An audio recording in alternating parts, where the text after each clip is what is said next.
modernisme, oui, mais derrière ces airs austères, Genève a un passé sulfureux, chaud. On vous emmène aujourd'hui en balade à la découverte de cette Genève-là, en partant de la rive gauche, en vieille ville, pour arriver non loin du quartier des Pâquis, du côté de la rive droite. Quelques mètres après la cathédrale protestante, nous voici au cœur de la vieille ville de Genève. Catherine Hubert-Giraud, c'est ici que tout a commencé.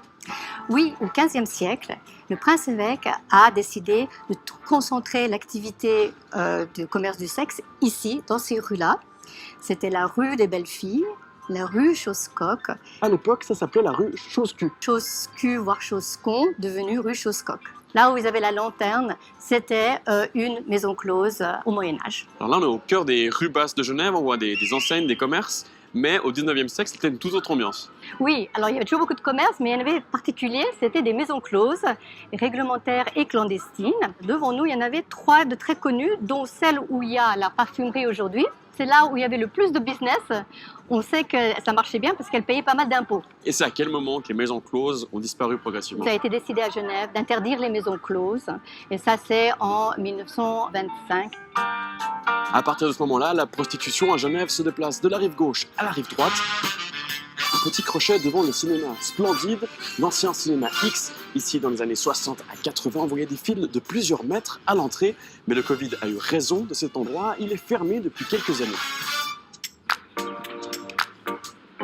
Retour maintenant dans le présent, ici au quartier des Pâquis. Alors pourquoi la prostitution est liée à cet endroit? Pour le savoir, il faut remonter au 19e siècle à la construction de la gare Cornavin à proximité pour divertir les voyageurs. Petit à petit, les cabarets, les hôtels de passe ou les sex shops ont fleuri ici. En 1982, la prostitution à Genève et au Pâquis s'organise avec une association.